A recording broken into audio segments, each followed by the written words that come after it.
Vamos lá para o terceiro episódio do Lealdade de Opiniões. Então vamos lá, sortear mais 4 temas para esse vídeo, as minhas opiniões sobre os assuntos. Vamos lá, o que eu posso dizer sobre... vamos ver. E o assunto a gente começa falando do maior rival do Palmeiras. Vamos falar de Corinthians. O que eu posso falar sobre o Corinthians? Mas o momento atual, né? Vamos falar do Corinthians. Mais um que entrou na onda, na moda de técnicos portugueses, né? O Flamengo com o Jorge Jesus fez muito sucesso com técnico português. Palmeiras com Abel Ferreira, também consecutivo bicampeão da Libertadores. E como diversos times brasileiros já tá fazendo, o Corinthians não diferente. Contrata o Vitor Pereira, né? Então pouco se sabe dele, ou nada se sabe. Mas ele naquela, é a aposta. A aposta diferente do que? Do que se pode querer de algo que foge dos técnicos brasileiros. Porque se fosse para apostar uma bala, em quem que a gente poderia apostar no time da grandeza do Corinthians para poder dar certo? Pensando em treinador brasileiro, talvez Cuca, Renato Gaúcho, mas Cuca é aquela, a gente não sabe até onde ele vai, até que momento que ele vai querer ficar. Geralmente é uma temporada, ele vai bem, na segunda ele larga o barco no meio do caminho. Mas e aí? Então muitas vezes é o seu trunfo dele, ele gosta de sair por cima para uma segunda... com a volta dele, com a segunda passagem, ele poder trazer o salário que ele quiser, a comissão que ele quiser, em termos de chegar ainda com o apoio da torcida. A gente não sabe se um corintiano ia suportar, ia querer isso. O técnico do Corinthians, o português, veio e vai encarar que tipo de Corinthians? O time que ainda está se acertando, está com algumas boas apresentações no Campeonato Paulista, só que o comparativo de Campeonato Paulista é muito pouco. A gente fala bem de Atlético Mineiro, Flamengo e Palmeiras porque a gente tem a última temporada como parâmetro.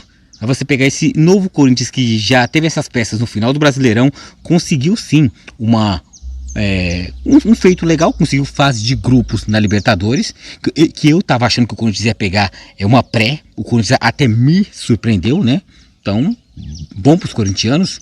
E o que pode acontecer agora com o Corinthians? É tudo ainda uma penumbra, um mistério. Tanto o Corinthians pode ir muito bem, ou tanto o Corinthians pode cair, definhar, cair em frangalhos, porque é tudo muito novo. A não ser o time do Corinthians, que as principais peças são os jogadores de 2012. E estamos em 2022, 10 anos depois da Libertadores e do Mundial Corintiano. As peças Paulinho, Renato Augusto, ainda teve mais o enxerto de Roger Guedes, teve o William também, joia da base do Corinthians. E o que mais assombra é o que é? Não tem um processo de renovação. São muitos nomes que já estão solidificados na história do Corinthians, mas por ter uma idade dita no futebol elevada, o que pode acontecer? O Corinthians é aquele time que começa muito no abafa e muito se perde, cai, o físico do Corinthians se perde. Então eu pensaria que fosse o seguinte: o que seria para o técnico Vitor Pereira poder fazer com o Corinthians seria o seguinte: montar o time, botar os medalhões logo de cara e tentar resolver as partidas logo de cara. Para quê? Para o segundo tempo tirar as peças que se cansa, porque tem uma idade mais elevada, e nisso colocar a molecada da base, um jogador não com muita mídia que vem no time do interior. É saber mesclar. E aí tem que ver se o novo técnico do Corinthians vai saber fazer isso. Porque senão tem a receita para poder fazer muita coisa boa, mas o Corinthians tem tudo também para fazer dar errado. Então, tipo assim, tá aquela coisa, tem muita coisa nas mãos, mas muito não se sabe o que pode acontecer. Então, para mim, eu acho que o Corinthians vai ser o seguinte: Paulistão nem falo nada se o Corinthians vier ganhar. Eu falo Campeonato Brasileiro, que é a nossa régua, a nossa divisória para saber se o Corinthians tá bem ou tá mal. O que é? Campeonato Brasileiro. Eu acho que esse time não ganha o Campeonato Brasileiro, mas também não vai passar o perigo de porventura brigar por rebaixamento. Não. Eu acho que o Corinthians novamente, se entrar numa fase boa, sendo otimista, vai pegar a vaga de Libertadores de novo. Corinthians que vai disputar Libertadores. Aí quando é mata-mata, tem fase de grupos, se o time encaixar, ninguém segura mais. Mas para brasileiro, eu não acredito esse Corinthians sendo campeão. Pelos motivos que eu disse. É um time velho, mas é um time habilidoso. Mas só que se desgasta muito rápido. Aí tudo tem que conspirar a favor. O time que entrar, jogar bem, resolver a partida, para quem for entrar no segundo tempo, porque os mais velhos que resolvem se cansarem, esses novos que vão entrar, resolver. Então o Corinthians ainda é um mistério. Então não dá muito para se saber que tipo de Corinthians a gente vai ter nessa temporada de 2022. Eu acho que o Corinthians vai, minha opinião somente, tem um pouco de torcida e tem um pouco de opinião, vai ser coadjuvante. Vai dar trabalho nos clássicos, vai vencer clássicos sim, mas eu não acredito nessa temporada, com esses valores, o Corinthians ser campeão de um campeonato grande. Pode ganhar esse Paulista, mas eu acho que Libertadores e Brasileirão, eu sinceramente, eu não acredito com essas peças. Então, e brigar por rebaixamento, não, o Corinthians não vai. Então é um time enxuto, para ir até coeso, mas dentro de campeonato brasileiro, dentro de Brasil, pode dar trabalho, mas para título, até por causa que existe num grupo que existe Flamengo, Atlético Mineiro e Palmeiras, eu não vejo o Corinthians sendo campeão. Então, mas vai brigar lá por cima, por vaga em Libertadores, em fase de grupo, eu acredito. Esse ano eu acredito, mas para título, não acredito. Então essa é a minha opinião sobre o Corinthians. Vamos para o segundo tema. Segundo tema, falamos do Corinthians nesse vídeo, vamos falar próximo tema. O próximo tema é a tal da polêmica, é a tal da até brincadeira, até chacota, até zoeira. Afinal, o Palmeiras tem ou não tem Mundial? Então depende de quem vos fala, né? Se tivesse um corintiano sentado aqui, vai falar, não tem. 51 é pinga, 51 não é o ano do Mundial do Palmeiras. Aí na condição de eu palmeirense, o que eu falo? Sim, tem Mundial. Não é o Mundial organizado pela FIFA, que foi feito em 2005, teve um experimental em 2000, mas efetivamente e sem interrupções a partir de 2005, ganho pelo São Paulo, em cima do Liverpool. Então, mas eu falo campeão mundial, com ou não chancela da FIFA. Eu acredito que o Palmeiras tem. Aí, eita, você pode achar, não, mas o Ronaldo tá falando isso porque é palmeirense. Sim, e porque eu conheço a história do Palmeiras. E não desmereço títulos, eu encaro com a realidade. O Palmeiras em 51 tinha um grande time, sim, mas tem que pegar o contexto da época, não que nem hoje, que é a época da internet. Você fala, você ri, você acontece, você tudo muito prático. Você pensou, já está na internet, todo mundo está sabendo. No começo dos anos 50 não era assim. A gente vivia num mundo pós-guerra. A guerra tinha acabado, a Segunda Guerra Mundial tinha acabado em 45. Em 1950 teve a Copa do Mundo no Brasil, que o Brasil fatidicamente perde de virada pro Uruguai, tendo a vantagem do empate na final. Era um triangular e o Brasil ia pegar o Uruguai, tinha a vantagem do empate. O Brasil perde para o Uruguai traumaticamente no Maracanã, episódio conhecido como Maracanazo. O brasileiro, todo mundo, tinha 200 mil pessoas no estádio, no Maracanã, todo mundo se traumatiza. O que acontece? O brasileiro se desilude. O Brasil estava naquele oba-oba, vamos ser campeões do mundo pela primeira vez, 50, a Copa no Brasil, o Brasil nunca foi campeão do mundo, e o Brasil perde, todo mundo traumatiza, e a CBD, que era a antiga CBF, hoje a CBF é a Confederação Brasileira de Futebol, antes era a CBD, que era a Confederação Brasileira de Desportos, que reunia todos os esportes do Brasil, só tinha uma confederação única. Futuramente foi feita a CBF, por obrigação, por ordem da FIFA, para desmembrar os esportes. E nisso a CBD organizou o Mundial, o Torneio Mundial de Clubes, que foi o de campeões nacionais. Pegou todos os campeões das principais campeonatos do mundo, reuniu e fez a Copa Rio. E por que se chama Copa Rio? Porque era organizado pela CBD e patrocinado pela prefeitura da cidade do Rio de Janeiro. Então por isso que foi Copa Rio. Então o Palmeiras, que tinha um grupo que ficava no Pacaembu, e o Vasco da Gama ficava no grupo do Maracanã. Era parecido com o Mundial que foi feito em 2000, experimental, aquele torneio de verão da FIFA. O Palmeiras vence, passa-se para semifinais, ganha do Vasco na semifinal, e para a final vai pegar a Juventus de Turim. Era em 2 jogos. O primeiro jogo acho que foi no Pacaembu. O Palmeiras ganha da Juventus e vai para ganha da Juventus e vai para o jogo decisivo no Maracanã com a vantagem do empate. E o Palmeiras empata com a Juventus. E o Palmeiras torna-se o primeiro campeão do mundo. Foi organizado pela CBD. Foi patrocinado pela prefeitura da cidade do Rio de Janeiro. E teve a chancela da FIFA. Os árbitros da época tinham o brasão da FIFA no peito. Teve organizadores da FIFA no estádio do Maracanã. Tanto que na época o presidente da FIFA, o Gilles Rimet, o francês, não pôde viajar para o Brasil porque estava doente. Veio o vice-presidente, o secretário-geral, o italiano Ottorino Baratti. Veio. Foi ele que entregou a taça para o capitão palmeirense. Então o Palmeiras empata no segundo jogo com a Juventus de Turim, o principal time do mundo na época. O Palmeiras sagra-se campeão do mundo. Todos os jornais da época noticiam o Palmeiras é campeão do mundo.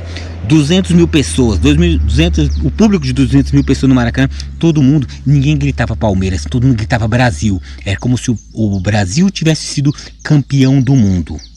E não era só Palmeiras, não era 200 mil palmeirenses que tinha no estádio. Era flamenguista, botafoguense, tricolor, era vascaíno, mas todo mundo muito feliz, porque era o Brasil, foi o primeiro título internacional do Brasil, tanto de seleção ou como de clubes. E o Palmeiras conseguiu tal honra. O Palmeiras saiu do Rio de Janeiro, naquela época, de trem, e desceu na estação Júlio Prestes, na região central de São Paulo. Tinha 1 milhão de pessoas recebeu o Palmeiras. Você vê 1 milhão de pessoas, é gente pra caramba.